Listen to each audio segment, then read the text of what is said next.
y nos bendice en todo tiempo. Bendecimos la vida de los que hoy están acá en Casa Servi. Nos gozamos en el Señor de poder verles y de compartir un momento especial con cada uno de los que hoy están acá en casa. De la misma manera nos complace saludar a los que nos miran por medio de las redes sociales. Deseamos que la gracia del Señor abunde en cada una de sus vidas. Sabemos que hay mucha gente conectada y de todos, familiares, amigos, hermanos, conocidos de Casa Servi sean bendecidos, los que están en Venezuela, Colombia, los que están en otros países, en especial los que nos están viendo de los Estados Unidos, que hay mucha gente que ya nos está mirando. Muchas bendiciones a cada uno de ustedes. Quiero compartir una palabra del Señor que yo sé, en lo muy personal y en lo muy particular, sé que el Señor nos ha direccionado a poder dar una palabra en esta mañana, ya que hemos venido hablando en múltiples ocasiones sobre lo que son los estorbos de Dios, aquello que estorba el propósito. El mismo apóstol, cuando le habló a la iglesia, le mencionó diciéndole: si el Señor les concedió a ellos el mismo privilegio de tener el Espíritu Santo, le dijo: ¿quién soy yo para estorbar a Dios?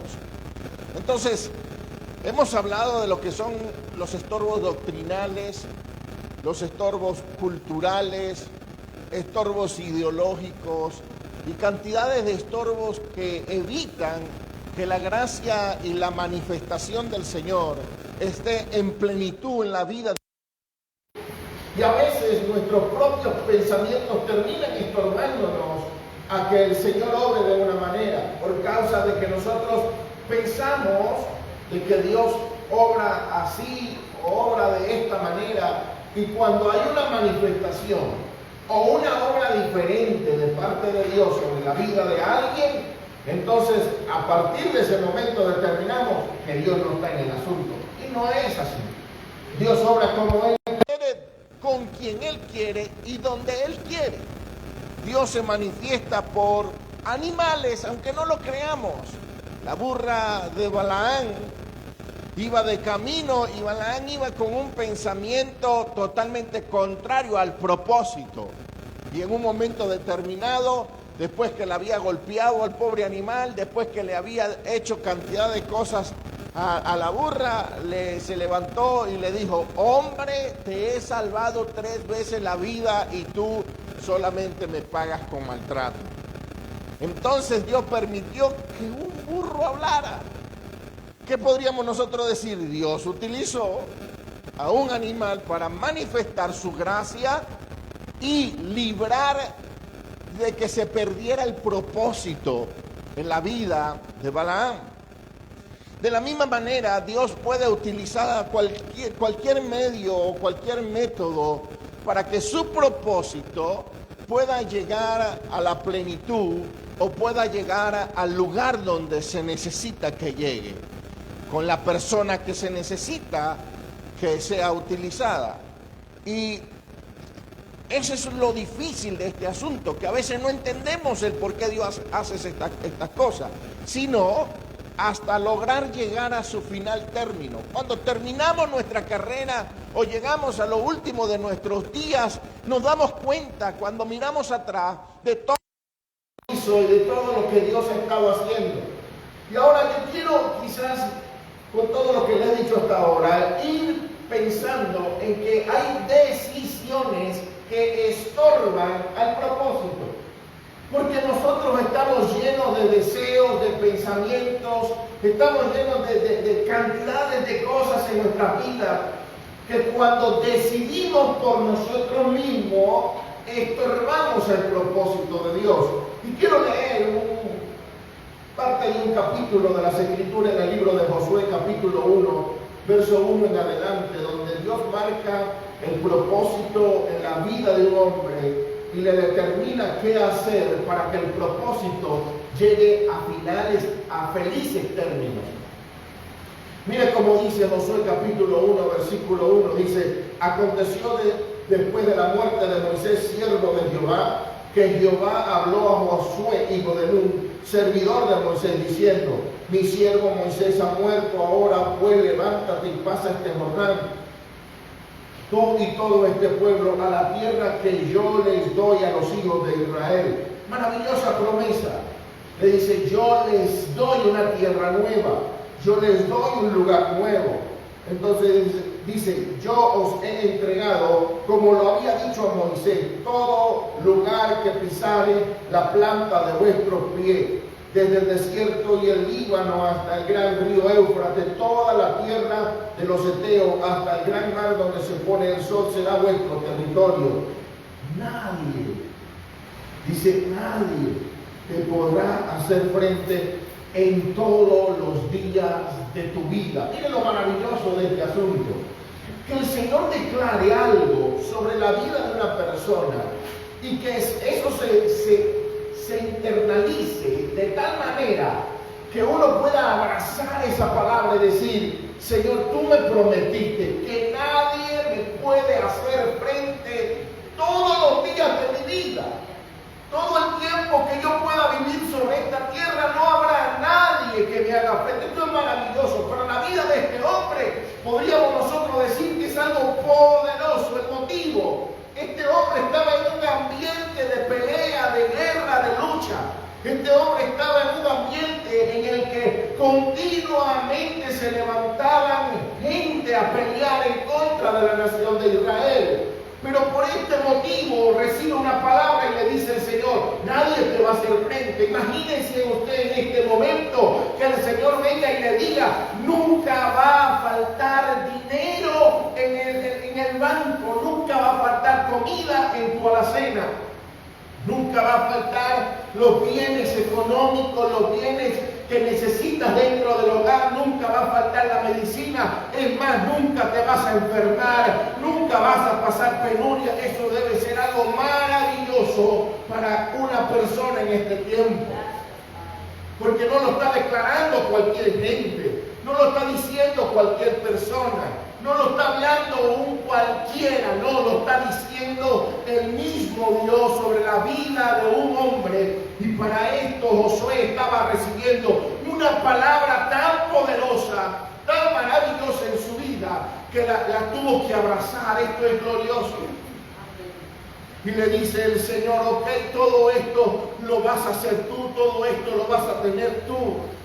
Dice: desde el desierto y el Líbano hasta el gran río Éufrates, toda la tierra de los heteos hasta el gran mar donde se pone el sol, será vuestro territorio. Nadie te podrá hacer frente en todos los días de tu vida. Como estuve con Moisés, estaré contigo. No te dejaré ni te desampararé. Esfuérzate y sé valiente, porque tú repartirás a este pueblo por heredad la tierra de la cual juré a sus padres que las daría a ellos. Solamente esfuérzate y sé valiente para cuidar y hacer conforme a toda la ley que mi siervo Moisés te mandó. No te apartes de ella ni a diestra ni a siniestra, porque para que seas prosperado en todas las cosas que emprenda. Nunca se aparte de tu boca este libro de la ley, sino que de día y de noche meditarás en él, para que guardes y hagas conforme a todo lo que en él está escrito, porque entonces harás prosperar tu camino. Harás prosperar tu camino y todo te saldrá bien. Mira que te mando que te esfuerces y seas valiente. No temas ni desmayes, porque Jehová tu Dios estará contigo donde quiera que vaya. Esto es glorioso para la vida de un hombre que se le está prometiendo en los inicios de su carrera, en los inicios de su ministerio, en los inicios de su llamado. Se le está haciendo una gran promesa en cuanto a toda la trayectoria de vida. que le digan nadie te podrá hacer frente, que le digan todo va a ser prosperado, lo que pises será tu territorio, a donde vayas yo voy a dar testimonio de ti, en donde llegues yo voy a hacer cosas grandes contigo. Para promesa de vida, esto es algo sumamente glorioso. Y lo estaba recibiendo un hombre llamado Josué. Y yo sé que todos los que hoy estamos acá desearíamos tener una palabra declarada, solamente direccionada hacia su vida, que Dios le hablara en alguna oportunidad. Yo sé que todos anhelamos que Dios nos direccione, que Dios nos hable, que Dios nos diga algo y nos enseñe una porción bíblica que diga esto es tuyo, hijo. Pero de repente, escúchelo, no nos sucede, sino que vivimos divariando en nuestros pensamientos. ¿Por qué será que Dios no me habla? ¿O qué será lo que Dios quiere conmigo? Hasta ahora yo no sé qué quiere Dios. Ahora, imagínense esta promesa. Y dentro de esa promesa, el Señor le dice, solamente quiero que hagas 3 cosas específicas. Cuando le habla diciéndole, esfuérzate y sé valiente, en la primera ocasión, le dice, el esfuerzo que tú vas a hacer es para que repartas la herencia que yo prometí a mis hijos. Tú eres el que vas a asegurar, porque eso es lo que le demanda a Dios. Tú vas a asegurar el futuro de tu descendencia. Por eso te demando esfuerzo. Asegura que tus hijos, tus nietos, las personas que están detrás de ti reciban de lo que tú estás haciendo el día de hoy. Porque ¿quién hace un sacrificio en vano? ¿Quién de los que está acá va al trabajo diciendo es que voy al trabajo simplemente por placer? Porque es que me gusta el trabajo que tengo y me encanta ir allá a trasnocharme tal vez, a quemarme las manos con el sartén o con el aceite. O para muchos, no, es que yo crucé la selva por gusto, es que me encantó cruzar la selva para llegar a México y cruzar todo México hasta llegar a Juárez. Oh, qué lindo y precioso toda la vivencia. Nadie lo hace por un placer. Nadie hace un trabajo porque le encanta el trabajo. No le encanta, al ser humano no le encanta pasar trabajo. Maravilloso fuera que usted hubiese tenido un tío rico, así como el de los cómics, y que le heredara todos sus millones y usted viviera feliz para siempre. Oh, eso sería maravilloso, pero no es así. Todos hacemos un sacrificio de trabajar, esforzarnos, porque tenemos familia que le queremos dejar algo. Tal vez tenemos un hijo, un hermano, una mamá, un papá, alguien tenemos que queremos dejarle un legado. Mire, pensemos en lo que más nos gusta hacer y que nos lo quiten. Ejemplo, dormir. Y que le digan, ya no vas a dormir mal, te vas a trasnochar. ¿Qué es lo que piensen en algo que más le gusta hacer? Y que de repente le digan, no lo vas a hacer más. Eso es una frustración para el ser humano, eso es un dolor para todo aquel que de repente, si a usted le gusta estar en la presencia del Señor y que se la quiten y digan, ya no vas a estar en mi presencia. Que a usted le encante que Dios lo respalde en todos los ámbitos y que de repente le digan, ya yo no te voy a respaldar. Eso es algo doloroso. Para Josué, después que recibe todas estas promesas, Josué comienza a caminar en pro de una visión establecida sin conocerla, pero creyéndola. Porque Dios le dijo, toda la tierra que pise es vuestro territorio. Te voy a bendecir, te voy a prosperar, voy a hacer que crezcas, te voy a desarrollar en todos los ámbitos espirituales. La gente te va a tener temor, nadie te va a poder hacer frente. Los soldados del ejército enemigo van a correr delante de ti. Todas estas promesas hermosas. Y comienza Josué. Cuando comienza Josué a caminar en pro de esta visión, lo primero que se consigue es de que Josué necesita reconocer que la palabra que le fue entregada era verdad. Y envía 2 espías. En el capítulo 2 del libro de Josué, todo el capítulo 2 narra el reconocimiento de la tierra prometida. Y van los 2 espías y regresan, no tan solo con testimonio verbal, sino con testimonio evidencial de cosas que se trajeron de allá. Trajeron leche, trajeron miel, trajeron uvas, trajeron frutos, trajeron de todo. Y cuando presentaron el fruto delante de la gente, dijeron: ciertamente lo que Dios te habló es una realidad en aquella tierra que Dios te habló en secreto y que se le prometió a Moisés, es la tierra que está en aquella zona, en aquel lugar. Entonces Josué dice: bueno, todo lo que Dios ha prometido hasta ahora ha sido cierto, y comienza a caminar en pro de la promesa de Dios. En el capítulo 3 se consigue con el Jordán. El Jordán, un gran río por el lugar donde ellos iban a pasar. No se podía pasar a nado, no se podía crear ninguna embarcación.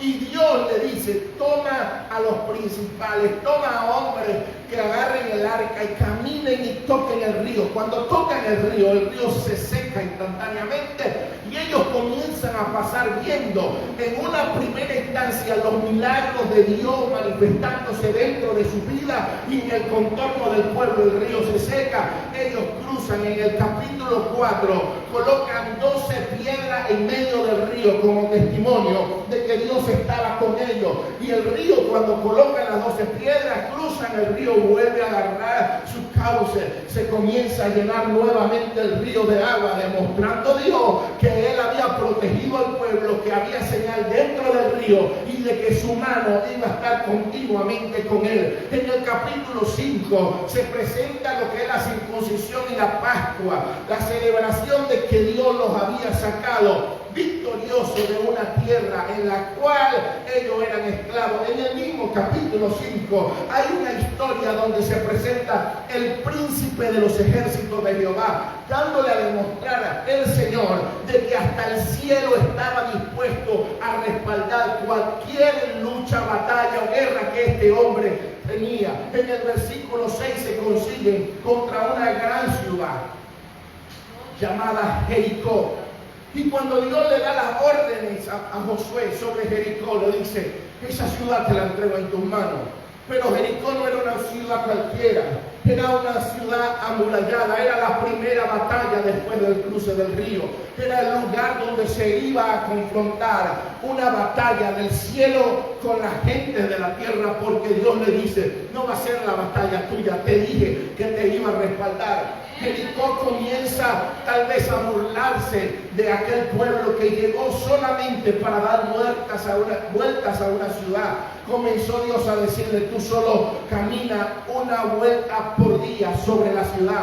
Y la gente de la ciudad tal vez decía: están locos, ¿qué van a hacer dando vueltas? No nos van a poder derrotar. Tenemos murallas totalmente fortificadas. La gente tal vez se burlaba de lo que Dios estaba haciendo en la vida de estos hombres, pero lo que no sabían era que Dios ya tenía un plan prediseñado para darle la victoria a esta gente. ¿Quién no conoce la historia de Jericó? Cuando Israel le da vuelta, dice que el último día el Señor le da la orden: este último día dará 7 vueltas sobre la ciudad.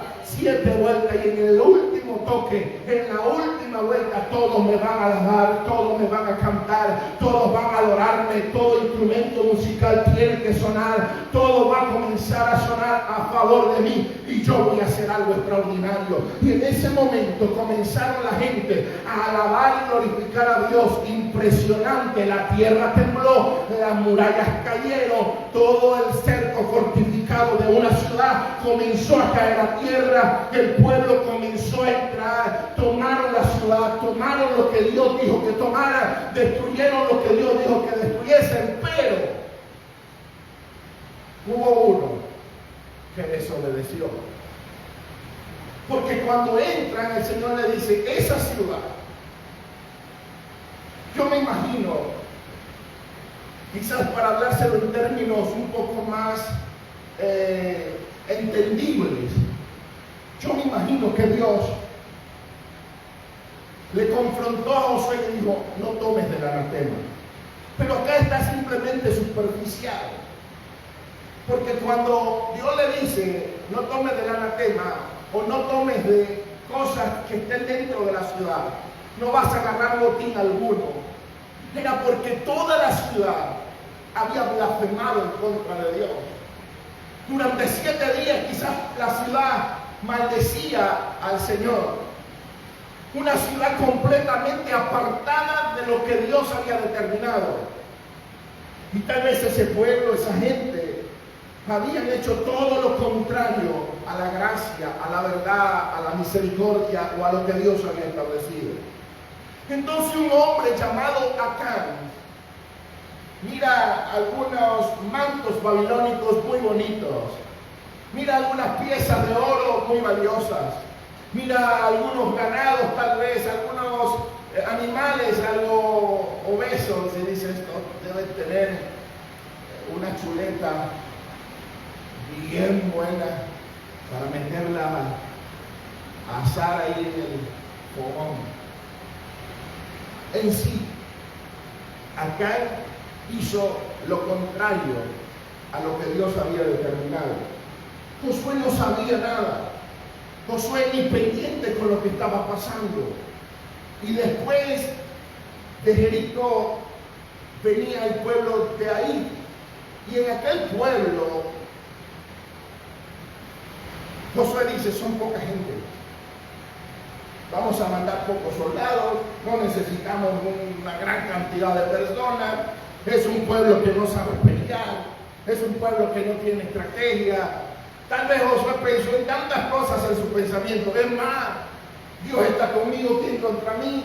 El Señor va delante de mí. Y cuando fueron, dice que el pueblo de ahí casi destruye a todo lo que vio a la guerra. Josué rasga su vestidura como señal de indignación delante de Dios y le dice, ¿por qué si tú prometiste? Y aquí surgen todas las preguntas de un hombre cuando se consigue delante de una situación donde Dios lo abandona. Y no es que Dios nos abandone, es que Dios permite los procesos para que nos demos cuenta de lo que está pasando. ¿Y por qué pasó esto? ¿Y por qué pasó aquello? ¿Y por qué pasa lo otro? Porque una decisión mal tomada estorba al propósito. Y Dios no se puede quedar con los brazos cruzados cuando ve que tu decisión que estás tomando mal está estorbando a lo que Él ha determinado sobre tu vida. Y uno se va a quedar con los brazos cruzados esperando de que tú caigas al precipicio sabiendo que la decisión que estás tomando te lleva al precipicio. No se va a quedar con los brazos cruzados. Entonces tenía Dios que demostrarle de una manera u otra de que no habían hecho lo correcto. Y escuche algo, se consigue en el capítulo 7, en el versículo 7 en adelante, donde Josué comienza a hablar con el Señor y comienza a preguntarle, Señor, ¿por qué hice pasar este pueblo el Jordán para entregarlos en manos de los amorreos para que nos destruyese? Josué dice, Señor, mira, crucé el Jordán, vi tu gloria, destruimos naciones, hicimos cosas poderosas en tu nombre. ¿Y por qué ante este pueblo tú nos haces perder? Se queja Josué en el versículo 8, ay Señor, le dice. Ahí es el dolor de este hombre, pensando en el abandono de Dios sobre su vida. Él no transgredió, él no hizo el delito, pero Dios tenía que buscar el método para que él pudiera reflexionar en el ámbito donde se estaba fallando. Entonces, versículo 10, vamos a saltarnos unos versos más adelante, donde Dios comienza a hablar con Josué. Y le dice, y Jehová dijo a Josué, levántate, ¿por qué te postras así sobre tu rostro? Israel ha pecado. Lo primero que dice, Israel ha pecado.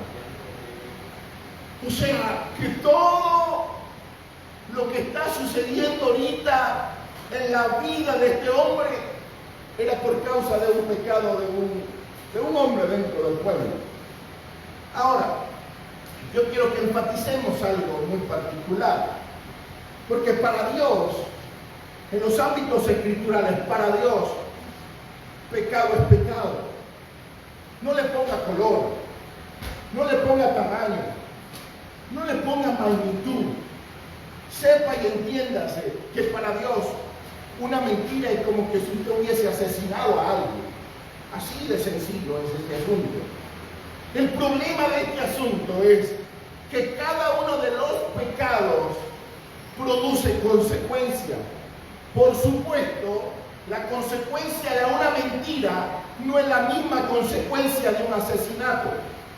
¿Me explico en este ámbito?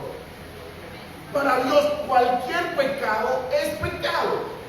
O sea, Dios no está diciendo, es que pecó poquito, no es que pecó mucho, no es que pecó medianamente, no es que el tamaño de su pecado no lo voy a tomar en cuenta porque es pequeño. No, pecado es pecado para Dios. El problema del pecado es la consecuencia que arrastra dicho pecado. Pero Dios cuando le habla a Josué le dice, ha pecado. Pero ¿cómo pecó? Ha quebrantado mi pacto. Lo que viene a continuación. Han tomado del anatema. De lo que yo le dije que no tomara, lo tomaron. Por eso es que, mire, yo soy muy poco y usted me conoce, de hablar de temas como este. Yo prefiero que Cristo sea formado en la vida de una persona, que si Cristo realmente se forma en la vida de un creyente, realmente Cristo formado en la vida de un creyente, no necesitaríamos nosotros hablar de algún tipo de pecado, porque ya no tiene vida en nuestra vida. Cuando Cristo está dentro de mí, dice las Escrituras, por sus frutos,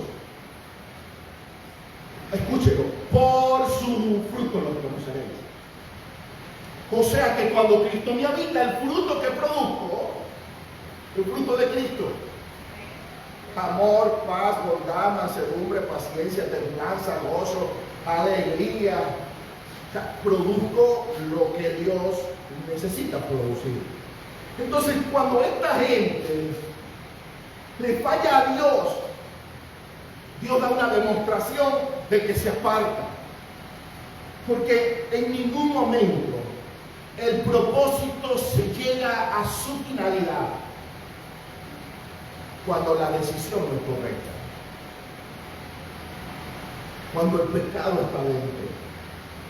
Cuando errores se siguen cometiendo. Entonces Dios determina, ya va, necesito corregir esto.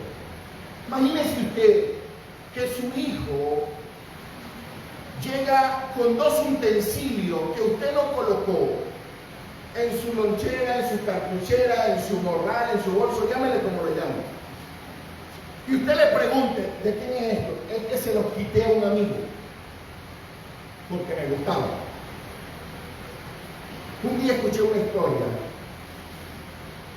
Yo sé que estamos un poquito alargados en esto, pero permítame terminar. Un día escuché una historia donde el papá iba con el hijo a la panadería. Y mientras el papá compraba, el hijo, muy pequeño, miró un pan, lo agarró y se lo escondió. Cuando llegaron a casa, el hijo muy contento le dice, papá, mira, agarré este pan sin que se dieran cuenta y podemos comer más. Y el papá le dijo, agarra el pan, vamos a salir. Y se llevó al niño para la panadería. Y le dijo al panadero, panadero, necesito que llame a la policía porque este niño es un ladrón. El niño comenzó a temblar de miedo porque su papá lo estaba acusando de ladrón. Y le dijo, instantáneamente, él ha robado un pan de su panadería. Y necesito que se tome la justicia en sus manos. El niño con la cara ya llorando le dice, no lo quiero hacer más, es que has robado, hijo, y necesitas pagar. Entonces el señor de la panadería le dice, tengo algo que le puedo proponer para que su hijo no vaya a la cárcel y pague el pan.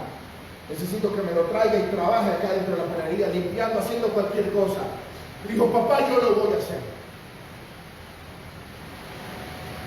Si esto lo hizo un padre, terrenal, porque ama a su hijo y no desea que su hijo vaya a la cárcel cuando esté grande, no por un pan, sino por un carro, por una moto, por una bicicleta, por un teléfono, por cualquier otra cosa. ¿Cuánto no cree usted que puede hacer Dios por uno que le costó precio de sangre? Me voy a explicar en este ámbito.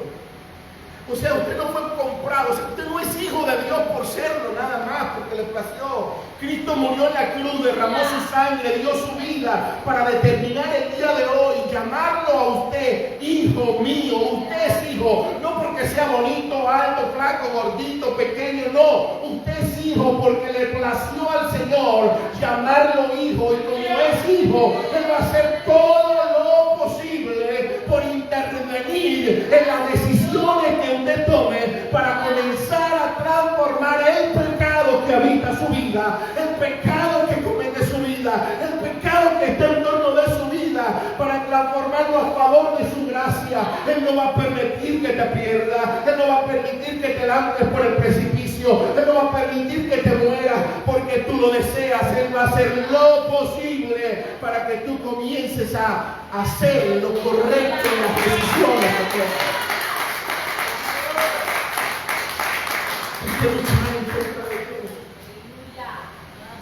El Señor le dijo a Josué: mi pueblo pecó, mi pueblo quebrantó mi pacto, mi pueblo tomó del anatema, mi pueblo hurtó, mi pueblo mantuvo en secreto el pecado, mi pueblo hizo mentira, mi pueblo escondió el pecado. Eso está ahí escrito. Eso fue lo que le dijo el Señor: mi pueblo lo hizo. ¿Le dolió a Dios? Claro que le dolía. Por algo lo dijo. Por algo llamó a Josué: mi pueblo está haciendo esto. Mi pueblo está cometiendo un error. Por eso, si usted me dice que eso sí está en el Antiguo Testamento, por eso fue escrito en Romanos 6:23. Por eso fue escrito en Romanos, en el Nuevo Pacto, para que entendamos. Porque la paga del pecado es muerte, pero el regalo de Dios es vida eterna en Cristo Jesús. ¿Cuál es el pago que Dios da al pecado del hombre? Es la muerte, hermano. Yo no puedo discutir en contra de esto. Por eso usted ve gente muerta dentro de la iglesia. Gente muerta en la calle. Ah, pastor, pero están caminando, sí, pero su espíritu está muerto. Su conciencia está muerta, ya no le redarguye. El día, aquí les va, que usted no sienta el remordimiento por algún pecado que cometió, preocúpese, porque ya no hay quien le redarguye. El día que usted comete un pecado y sienta culpabilidad, todavía el Espíritu Santo está latente diciéndole: cambia, no te quiero en ti. No quiero esto en tu vida. El día que sientas dolor en tu alma por un error que cometiste, vuelvo a repetirlo, hayas matado a alguien o hayas mentido a alguien, el día que sientas dolor, todavía el Espíritu Santo está diciéndote internamente: estoy contigo, te amo y quiero hacer las cosas diferentes. Pero el día que dejes de sentir eso, preocúpate. Y se lo estoy diciendo, iglesia, porque como un padre ama a sus hijos, un pastor ama a sus ovejas. Y no quiero que el día de mañana nosotros caigamos por un precipicio por causa de tomar una mala decisión que estorba al propósito de Dios. Quiero despedir a los que nos miran por medio de las redes sociales. Que la gracia y la paz del Señor sobreabunde en cada una de sus vidas. Que cada uno de los que nos miran puedan guardar esta palabra en sus corazones. Les amamos. Bendiciones.